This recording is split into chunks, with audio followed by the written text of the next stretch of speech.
I'm a local law enforcement officer. He's a 20-year Army veteran who just retired as a Chief Warrant Officer 3. Today we're going to be talking about fatherhood and what it means to be a dad. Welcome to God, Guns, and Gibbs.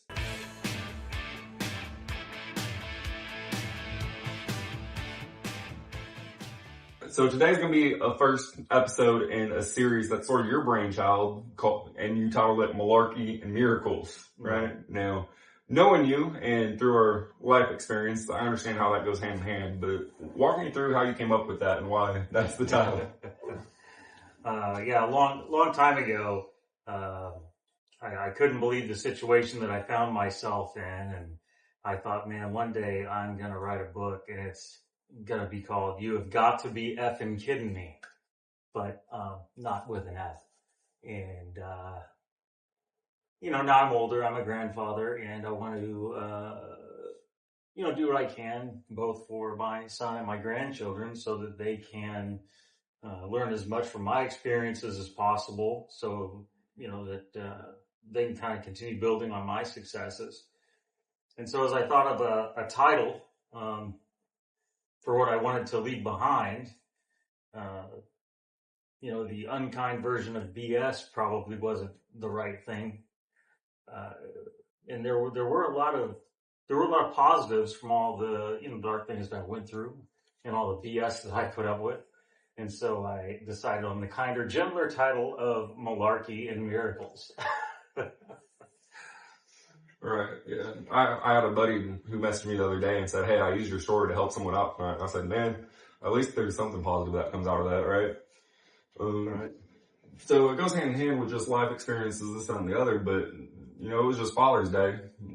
It also goes hand in hand with being a father. There's positives to it, but also it is a burden that wears on you that people really don't talk about. Everyone talks about parenting is great, this, that, and the other, but it also comes with a lot of stress, right? Oh, yeah.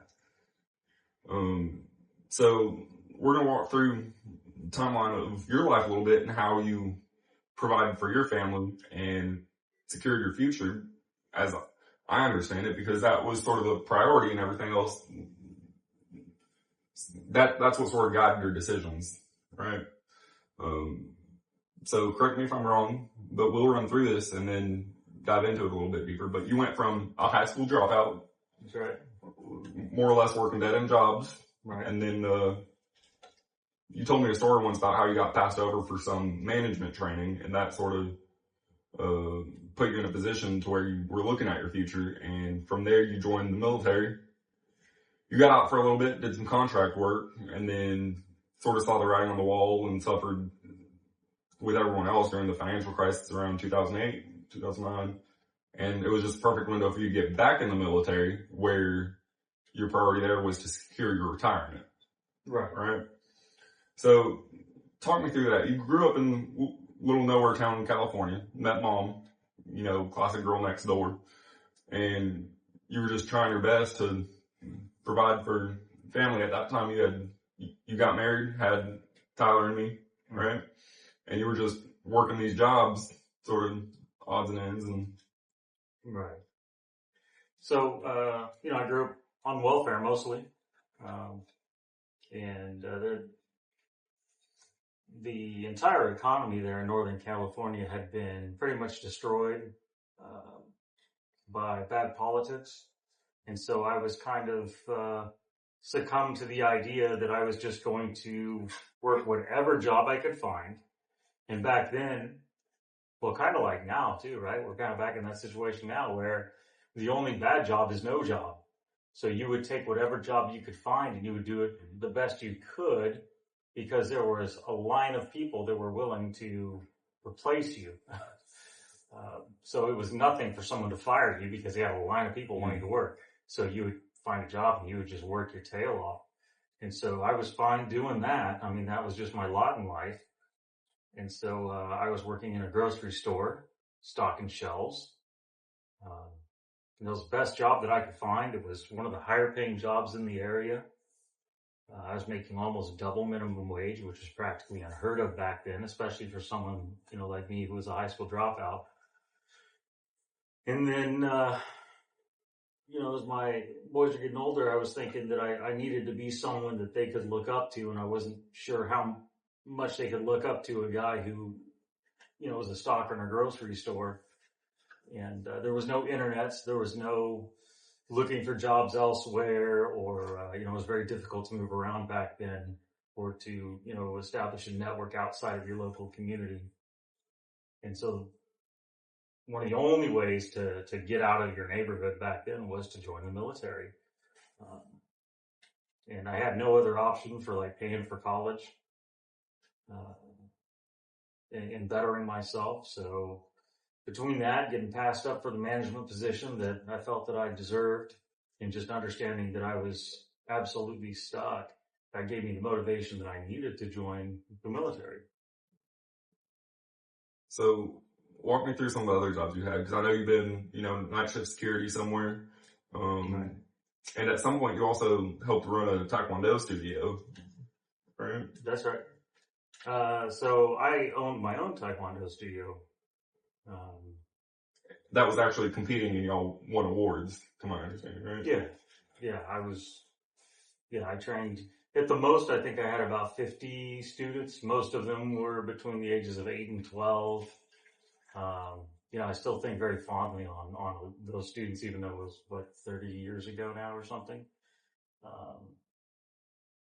But yeah, we had a lot of good times, won some awards, never made any money, maybe an extra, like after overhead and everything, I maybe pulled in an extra $200, $300 a month or something. So it wasn't worth all the sleep I was losing, because I was working night shift, whether it was I worked security, and the security job was just minimum wage, but it was 9 hours a night. So I got 1 hour overtime every day, which helped feed us. And then I was, teaching martial arts in the day for a few hundred extra dollars. But yeah, we were struggling definitely financially. I mean, we were really, it was really tight. You have been told stories about our fun for a weekend would be to go out off-road, and maybe for a treat we would go to movies if we had extra to spend that weekend, right? Yeah. So I bought my brother's, he had a Toyota, it was a 4-wheel drive Toyota pickup. It had been totaled and rebuilt, and he sold it to me for, I think it was like a couple thousand or something. It wasn't much. It was all I could afford. And so me, your mom, and you two boys would share the seatbelt in between us, and we'd go out, 4-wheeling in that thing. You kids seem to really love it. And if we could afford a take-home pizza and a couple of videos from the video store, that was a solid weekend. Yeah, humble times, man. Yeah. So before we get in the military, here's one point that I want to drive home, because I run into people all the time. They're like, "Man, I'm just a high school dropout." I'm like, "Yeah, my dad was too. That doesn't mean anything, right?" Right. So at what point during high school did you decide, school really wasn't for you? And then from there, did you learn the trade and become an electrician's apprentice? Is that how that happened, or? So, we didn't have any way to fact check anything back then, right? So we didn't have Google, we didn't have internet. And I believed a lie that if you dropped out at 17, you could go to college right away, and you could apply for financial aid that would pay for your college classes. And so you could essentially get like a 1-year jump on life if you dropped out of school. And I hated high school anyway. And so I thought, well, this is the right ticket. So I dropped out of high school, and figured I would start college as soon as I could. And then I found out that my financial aid would not kick off, and I would have to pay for school. I'd have to pay for classes before I got my financial aid, and then financial aid would kind of like back pay me. I also did not qualify for any credit back then. The standards for credit were much higher back then than they are now. So, even my parents couldn't qualify to get loans. Not that they believed in me enough anyway that they would have taken out loans for me to go to college, I don't think.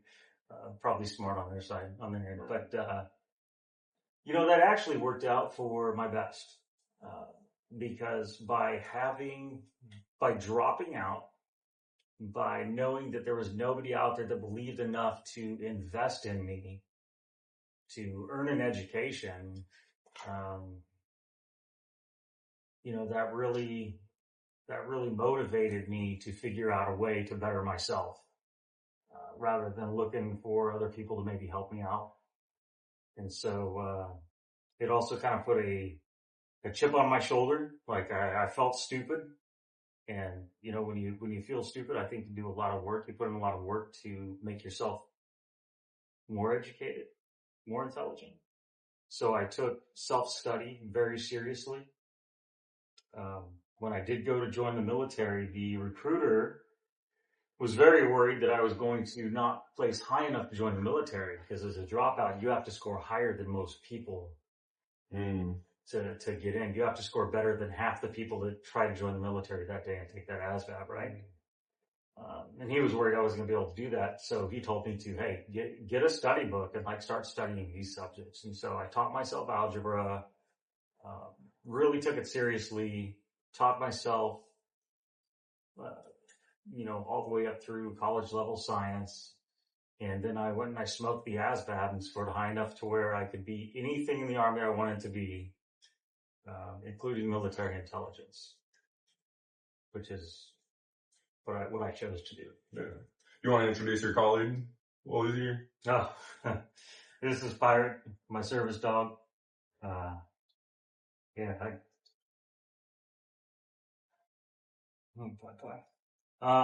I got him in December 4th. So right before I retired from the military, both my Army psychologist and my Army medical doctor both agreed that a service dog would help me manage my symptoms, which you've probably already noticed, like twisting in my chair, nervous tics and things.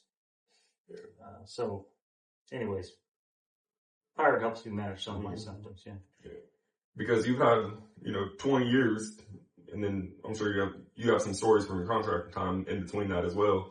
And that wears you down a little bit, huh? And now you have some injuries as well, just over the years you're dealing with. Man, life is tough, and the longer that you're, these bodies aren't meant to last forever.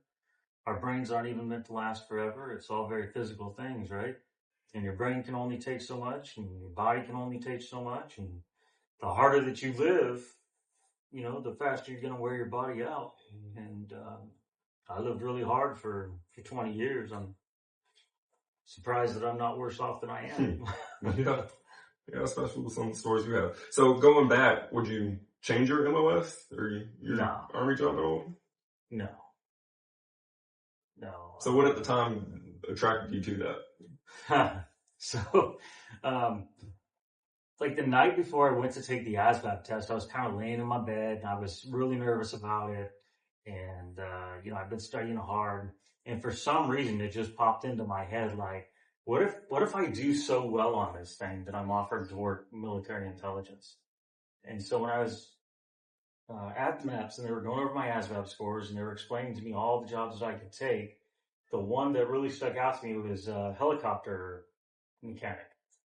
I've known a guy in my community who was a helicopter mechanic, and I had some respect for him. So I thought, you know what, that would be a pretty cool job. And just before I signed off on the job, I said, hey, are there any military intelligence jobs here that are available? And I didn't expect him to say yes. And he flipped to the back of the page, of all the pages he had, and he said, oh yeah, these two here, these are both military intelligence jobs. He said, this one is military intelligence analyst, and this one is counterintelligence.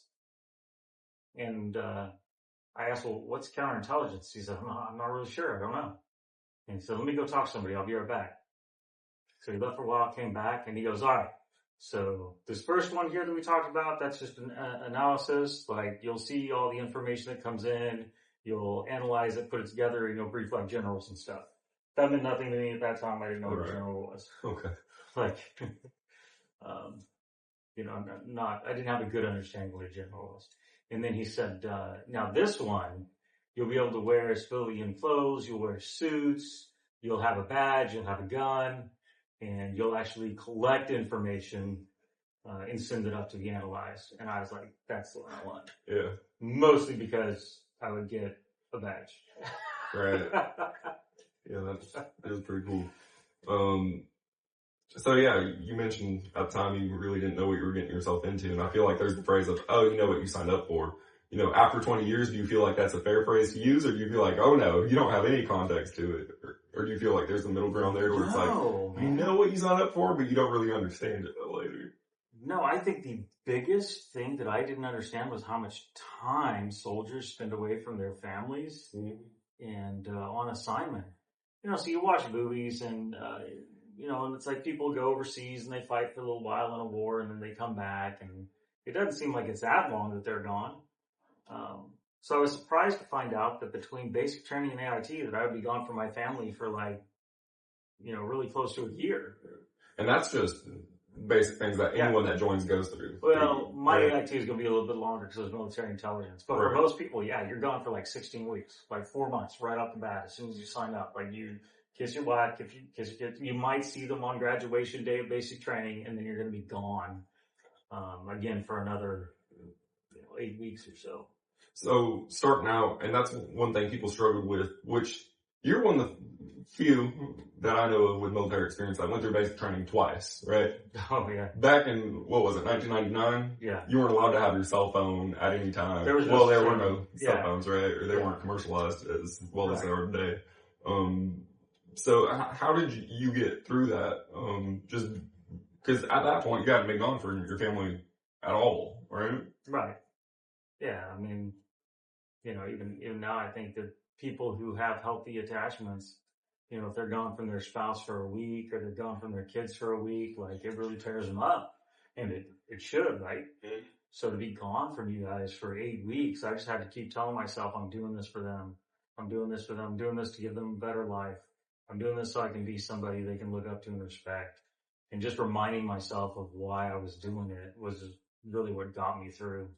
And it was just mainly being somebody that was, was good enough to be respected. I didn't feel like I was really, I didn't think there was much about me that was worth being respected for. So it's just about trying to become the best version of myself as I could, or back then what the Army would say is be all you can be. And that was kind of, that's something that I still live for, you know, to this day. Something that makes sense to me is, you know, maybe I can't be, you know, something somebody else can be, but I can still be all I can be, right? Wow. It's funny that you put it in that context of, you know, leaving for a week or whatnot, because a lot of my trainings, they're about a week long and they're out of town, so I have to go out of town, stay a week away from my wife and kids, and she really struggles with that, which I do too to a degree, but also I grew up with the context of you being deployed for 6 months to a year at a time, if not longer. And you might come back for R&R, you know, 2 weeks here or there, or special occasions, but you're gone for that time and you really don't get a day off when you're on a mission. Right. So, do we know how many deployments you've done? Because I know at one point we sort of lost count going through it. Army deployments, not counting the civilian ones, is 11. And then, you know, in there I count the year that I did in Iraq. That's 2 deployments. That was 2 back-to-back deployments.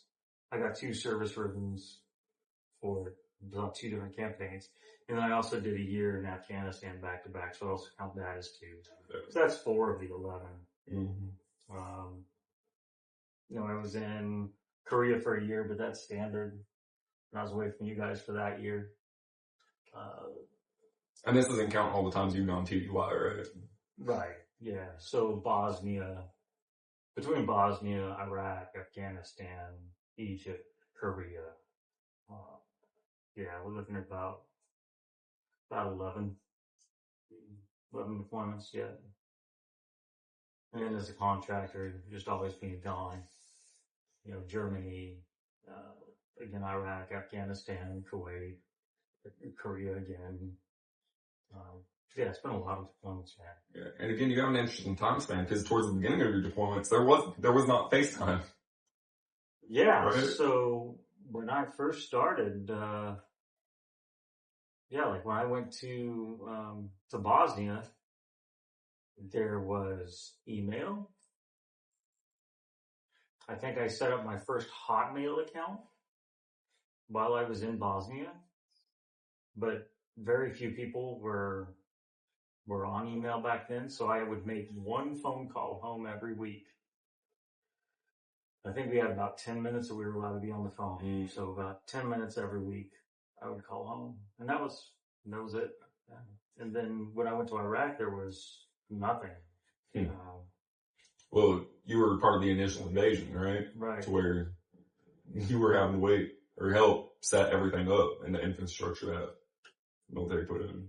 Right. So we didn't even get mail for several months. That was that was tough. And then the first time that I did get to call, it was on, an old, what do they call those? The tactile telephones? So like that. Not even satellite. It was like, man, I'm sorry. TBI is messed with me. It was like line of sight communications. So we had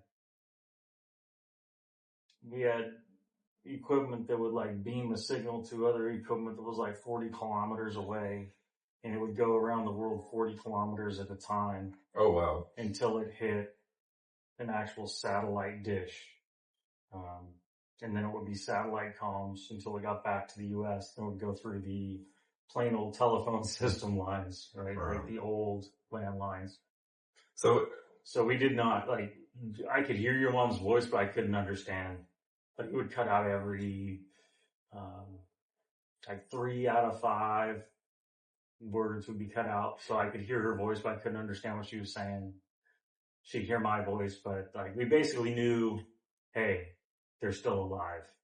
That was the gist of the call. You couldn't have a conversation.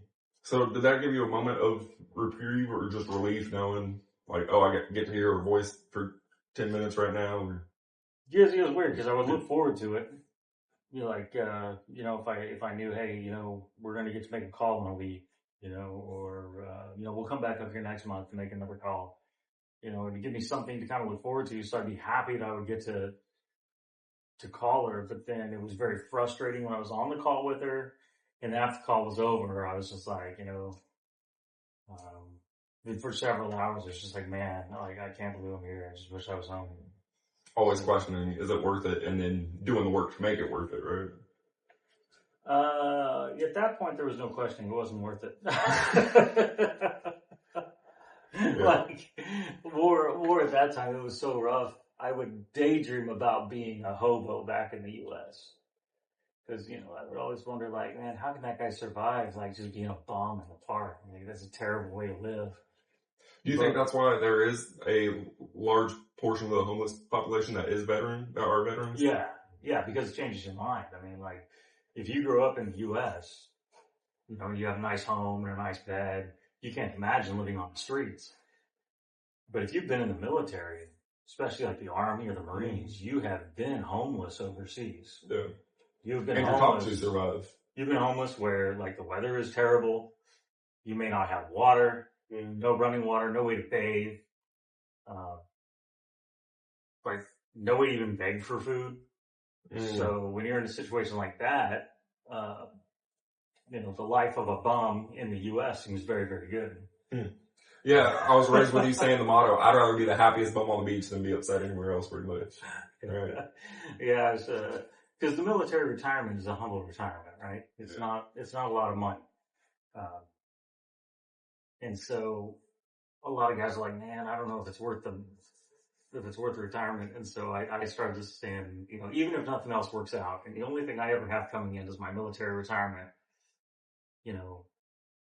I can't think of myself as the poorest guy on the block. I got to think of myself as the richest bum on the beach. Yeah. That's a good way to put it in perspective. So we talked a little bit about just, context and situations of just being over there with, in poor conditions, to say the least, right? Oh, very outstanding, yeah. And so there's a story that you have, so where towards the end of your career, there was a guy that was doing a USO tour helping people write songs, and you told him the story, and this song came out about your time in Baghdad that's titled Two Dads in Baghdad. That's right. And there's a line in there that says, "Let the brass be mad. I was being a dad," right? Yeah, that's a good line. Because there comes a point where all your training, everything you're set up to do, your mission over there, you decide, if they're upset with me being a dad or a human being at the end of the day, then they can be mad. You're taking those consequences. So tell us a little bit about how that can be and what that story is. Yeah, so back in those days, we were looking for like Saddam Hussein and all like his cronies, and we were actually looking for blacklist number 6, Izzat Ibrahim al-Duri. And we got kind of a bead on a location that he had been at previously. It was like a village where one of his wives had lived.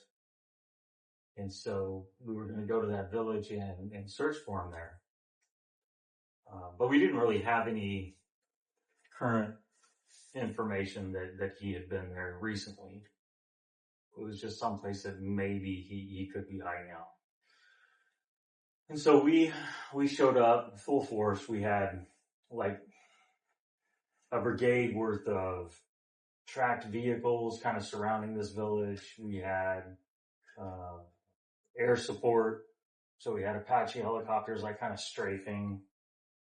Pretty much like huge show of force. Like don't fight us. You're gonna lose if you fight us. Right. And as we were sitting there kind of surrounding this village, waiting for the orders, to go in and start searching, I saw a man walking with his 2 sons that were really close in age to what you and your brother would have been at that time, maybe a little bit younger. And he was kind of walking toward the main entrance to the village. And the village isn't Iraq. They've got these gutters around them that are just full of like sewage, raw sewage, runoff water. And they've all got them, right? Like the village got like a trench around it that's got all the wastewater and everything running through it.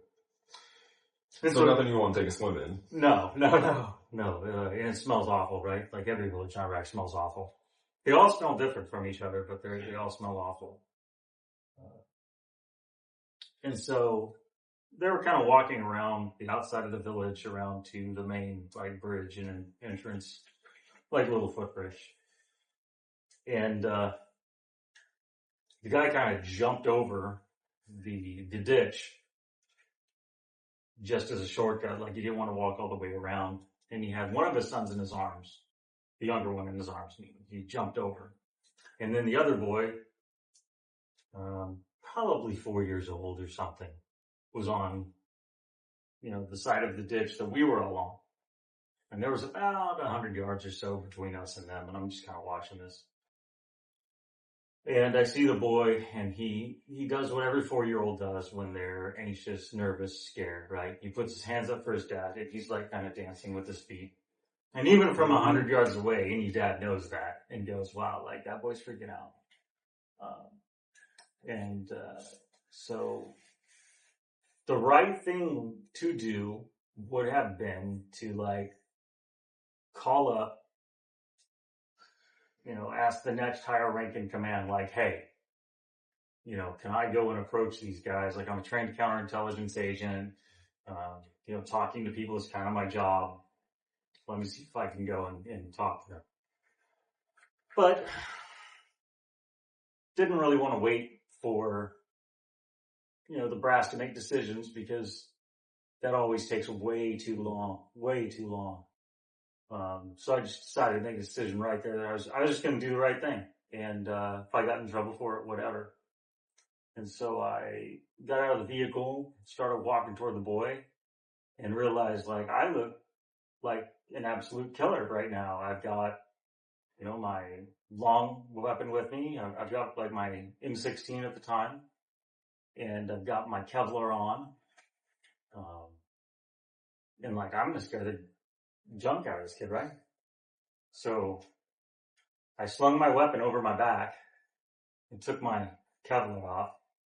And I was like, I'm probably going to get it. Like, at this point, I'm like, I'm definitely going to get in trouble for this. Yeah. But like, I didn't care because here's this little boy freaking out. And to me, that was more important than whether or not I got in trouble. And I was pretty sure we were going to die anyway. So, at some point, I didn't know I was coming home. So the last thing I was worried about was an Article 15 or something.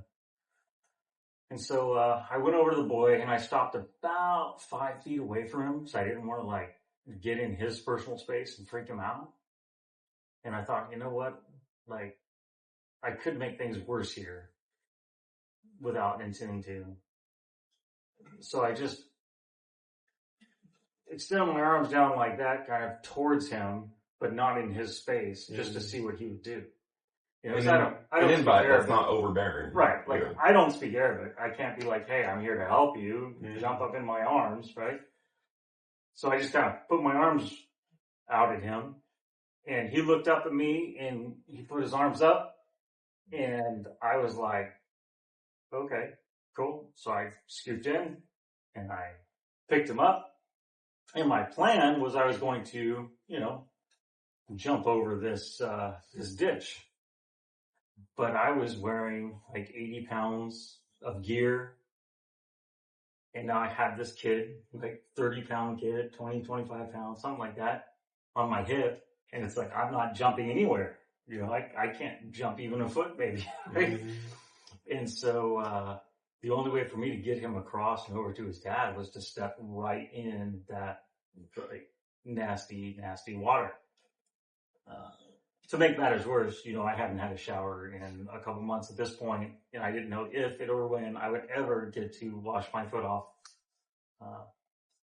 But it was important to me to get this boy to the other side of that ditch, back with his father. And so, like, I stepped right into that ditch and got over to the other side, and I put the boy down next to his father, and I had a couple of dumb suckers on me. Because your mom would send care packages with candy and say, hey, give candy to the kids. And so I gave him one sucker, and I gave the dad a sucker for the baby. I don't know if the baby was old enough to have a sucker, but, and again, like my interpreter wasn't with me. I didn't speak Arabic. And this guy, he spoke English, broken English. And he said to me, I know why you're here. I know who you're looking for. He's not here. But because of what you've done, like, if I see him, I will kill him myself. So I went back, sat down in the vehicle, and the colonel who was kind of in charge of the raid called our vehicle and wanted to know what that guy said.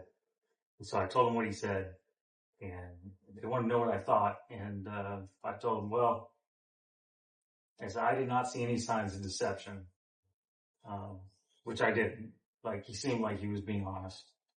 And so reported that up, and then we decided that we were not going to raid that village that day. So there were a lot of people who got to have a peaceful day simply because I was able to get just a little bit of information from what turned out to be an accurate source. All right, so now I'm going to play you a portion of that song that was written based off that story by a guy named Chuck Jones, who also performed it. With one in his arms, he jumped across, leaving one little boy looking mighty lost. So I stepped across that firing line, let the brass get mad. I was being a dad. So I reached out both arms to him, and he reached up for me. And in that moment, man, I knew I swear I was meant to be. So I picked him up, stepped through that muck knee deep. Yeah, his old man and me were just two dads outside of Baghdad. Alright, so now that we're back and wrapping things up and sort of tying it all together with a nice bow. The brand God, Guns, and Gibbs, right? I think you would agree that with everything that we talked about, at the forefront of it, we hadn't quite mentioned it yet, but that God and your faith carried you through everything and put you in the position that you needed to be and gave you the experience leading up to everything for you to be successful. With this story specifically giving you the experience of a father and, dealing with brass and knowing how long it took them to make decisions to be able to do that. Yeah, I mean, that's, to put it lightly, there are a lot of lessons to be learned here in this life. This life is not easy. It seems like there's wars everywhere. Wars inside us, wars outside of us. There's constant fighting, constant pushing, constant forces, oppositional forces. And so it really makes this world a difficult place to live. But there's so much that we learn from that. And,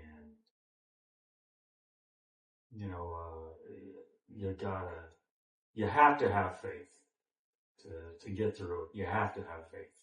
Mm-hmm. And the people that don't have faith, they don't fare well. I mean, even those of us who have faith, we get beat up pretty bad. We stumble. But I can't imagine going through this life without faith. And like they say, there are no atheists in foxholes, right? And probably getting a little off topic, so pull me back in if I get too far off topic. But I tell a lot of stories about Coward the Witch, and we're probably going to get into quite a few of those. But there was one particular night where we were in a pretty bad spot. Kind of an enemy hot zone, and the leadership made a decision that wasn't really good. They said that they didn't want anyone moving on the routes at night because that's when IEDs were most prevalent. Which kind of makes sense on the surface until you realize that if there are people who are, like we were out on mission, when you're in a hot zone, is it safer to stay in that hot zone where the enemy has all night long to come up with a plan to ambush you? Or is it better to move off the X and get back to the post, right?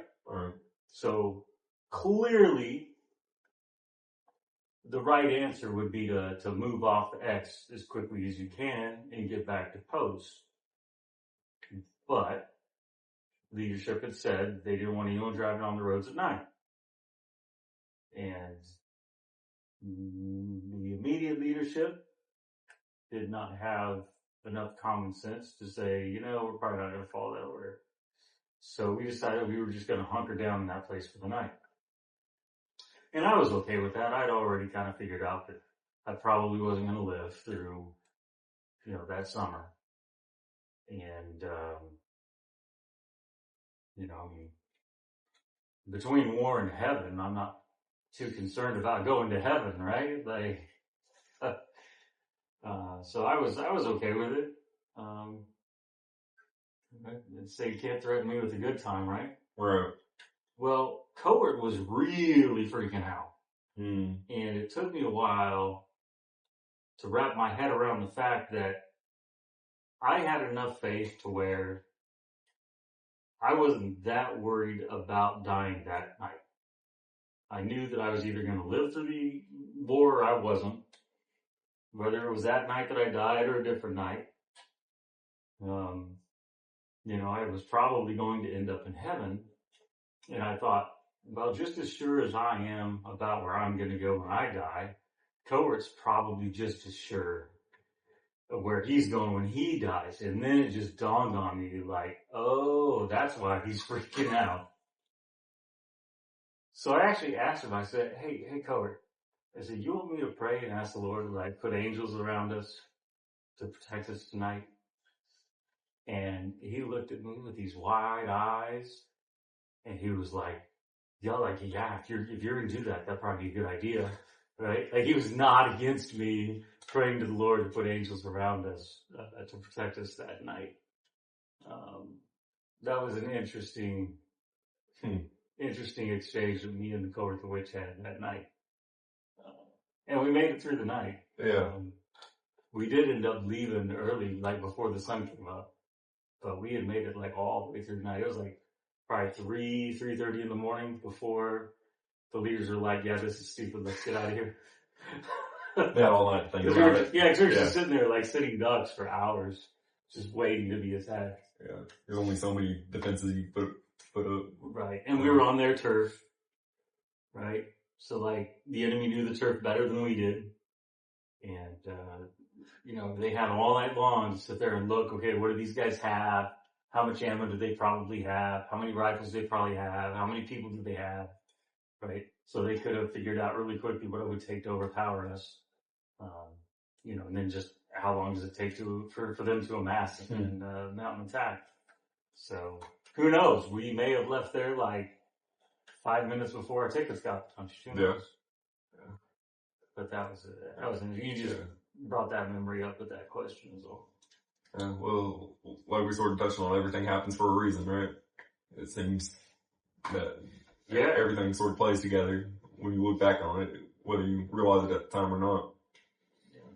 So, to also bring this back to the fatherhood topic and whatnot, my brother-in-law, before he had his first child, he looked at me and he was like, man, do you ever just feel like Superman, like you have it all handled? Because I'm freaking out right now.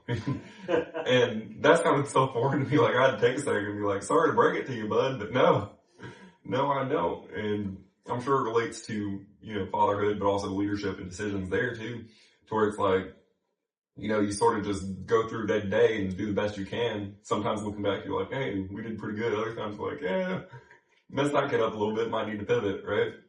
So do you have any advice for either, expecting or first time fathers that are still in that freaking out stage first? And then the second part would be any advice for dads or fathers with more experience that might need a reminder to put things in perspective. Yeah. You ever notice anything worthwhile in life is really, really, really, really hard? Right? Like it's easy to sit on the couch and do nothing. Mm-hmm. But that takes you to a place you don't want to go. Right? That takes you to ruin eventually. But if you want to better yourself, you want to learn something, you got to put it out. You got to, buckle down. Right? Everything good is uphill, right? So it's a struggle to do anything that's going to, have a good result. It seems like all you have to do is nothing for things to fall apart, for things to, like even maintaining stuff you have, right? If you do nothing with it, it's going to come to ruin. You got to invest time, energy into everything, right? And the harder that something is, like the better, the more worthwhile it is. You talk about even something sort of like a college education, right? Mm-hmm. A doctorate degree, that's somewhat worthwhile, right? It's really, really hard to obtain. It's like marriage. Marriage is probably like the most worthwhile thing in this life. And it is probably the hardest thing in this life. Yeah. Raising children is extremely worthwhile. It is also extremely hard. So having a kid, deciding to have a kid, it's like, it is stressful because it's like deciding to go to college, but college is only 4 years. When you raise a child, that's the rest of their life, right? You don't just raise a child for 18 years. You raise that child until you're called home or until they're called home, right? Like you could be 60 years old, I could be 80 years old. You fall and get hurt, you need someone to take care of you. Who's taking care of you, right? Yeah. It's done. That's my responsibility. So my advice is never stop improving as a dad. Never. Right? So be the best dad you can today. Tomorrow, you probably look back and go, man, I didn't do that right. I could have done that better. Cool. Start doing that better. So here we are. I'm 50 years old, and I hope that tomorrow I'll be a better dad than I am today. But just never stop improving. Just keep trying to be the best dad that you can be. And if you mess up, you might have to pay for some counseling or something, right? Yeah. But just be better tomorrow, man. All right. That's it. That's all the advice I have about it. It is extremely hard, and just do your best and keep improving. That's it. That's all I got. That's a good way to wrap it up.